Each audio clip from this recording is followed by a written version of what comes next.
Assalamualaikum warahmatullahi wabarakatuh. Halo semuanya. Perkenalkan, nama aku Salwa Bilzati dengan NIM 1123 024 000058. Aku dari Universitas Islam Negeri Syarif Hidayatullah Jakarta, Fakultas Adab dan Humaniora, jurusan Tarjamah. Nah, hari ini aku ingin mempresentasikan tentang mengenal apa itu lexem dan kata dalam linguistik bahasa Arab. Nah, sebelum kita masuk ke pembahasan, ada baiknya kita memahami ringkasan-ringkasan yang udah aku buat nih teman-teman. Nah, yang pertama itu ada semantik. Semantik adalah bagaimana cara kita memahami dan menafsirkan makna dalam komunikasi. Nah, yang kedua ada morfologi, yaitu bagaimana kata terbentuk dan bagaimana kata tersebut berfungsi dalam struktur bahasa.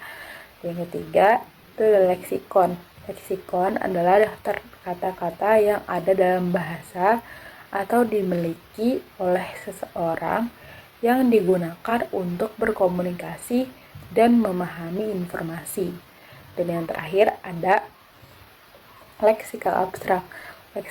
Leksikal abstrak adalah konsep atau istilah yang tidak berwujud secara fisik, tidak dapat dilihat atau disentuh. Kata yang hanya bisa dipahami oleh pikiran dan imajinasi. Begitu teman-teman. Nah, sekarang kita masuk ke pembahasan yang pertama, yaitu lexem. Nah, ada yang udah tahu belum sih lexem itu apa? Nah, lexem adalah dalam studi morfologi, lexem diartikan sebagai satuan abstrak yang telah melalui proses morfologi yang akan membentuk kata, atau singkatnya, lexem adalah bahan baku dari kata utama yang belum mengalami perubahan atau mengalami imbuhan. Nah, contoh lexem dalam bahasa Indonesia seperti lari. Nah, terus bagaimana contoh dalam bahasa Arabnya? Nah, contoh dalam bahasa Arabnya adalah kataba. Nah, kataba memiliki beberapa turunan yang dinamakan turunan lexem. Nah, yang pertama, kataba yang artinya dia menulis. Yang kedua, yaktubu yang artinya dia sedang menulis. Dan yang ketiga, kitabun, buku. Dan yang terakhir, maktabatun, yang artinya perpustakaan. Nah, teman-teman tahu nggak? Lexem juga memiliki ciri-ciri loh. Nah, ciri-ciri lexem itu ada 5.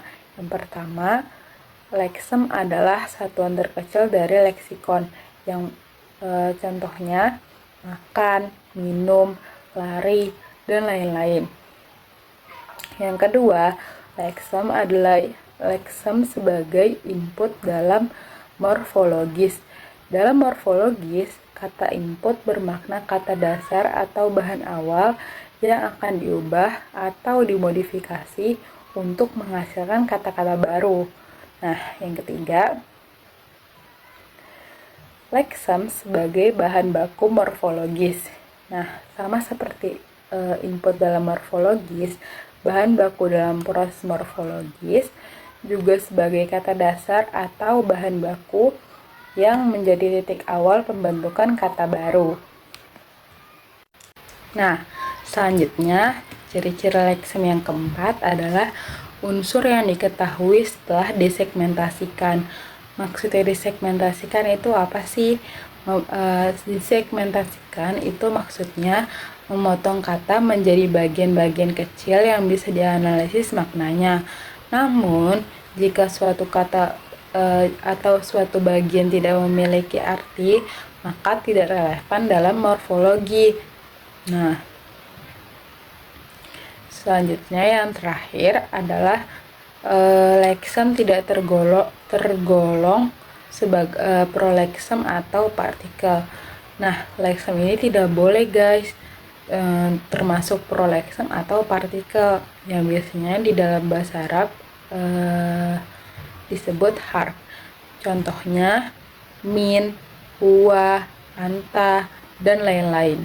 Masuk ke pembahasan yang kedua.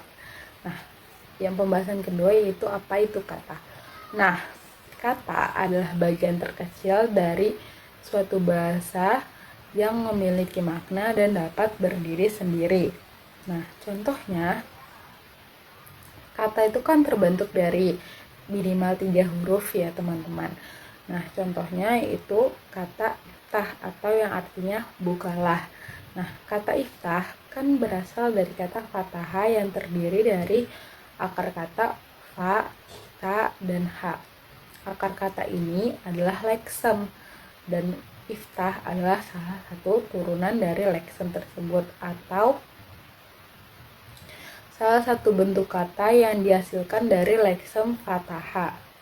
Kata juga memiliki ciri-ciri loh. Nah, ciri-ciri kata itu ada 3. Yang pertama, kata adalah satuan terbesar dalam morfologi. Contohnya, kitabun.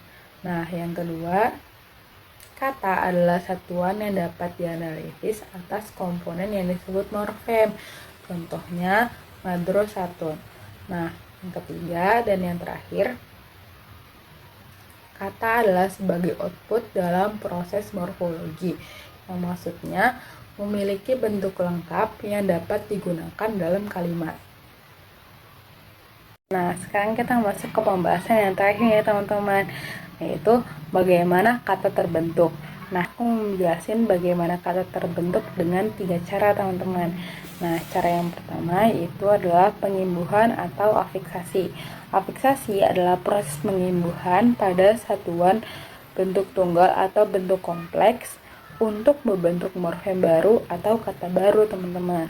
Nah, contohnya yaitu kasaro yang menjadi inkasaro. Nah, dari kata kasaro menjadi inkasaro ini terdapat alif dan nun yang menjadi penambahan atau afiksasinya. Nah, contoh lainnya seperti maktabun yang asal katanya adalah kataba. Nah, yang afiksasinya adalah huruf mim. Gitu teman-teman.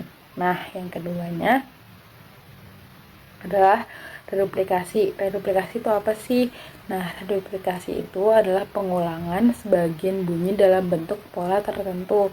Contoh reduplikasi dalam bahasa Arab, Robbi salim salim, yang artinya ya Tuhan selamatkan kami. Nah, reduplikasi tersebut merupakan reduplikasi permohonan. Nah, contoh dalam bahasa Indonesia itu seperti apa sih? Nah, contoh reduplikasi dalam bahasa Indonesia seperti sayur mayur, begitu teman-teman.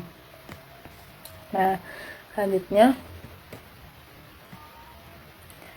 yang terakhir dari bagaimana kata terbentuk itu adalah komposisi.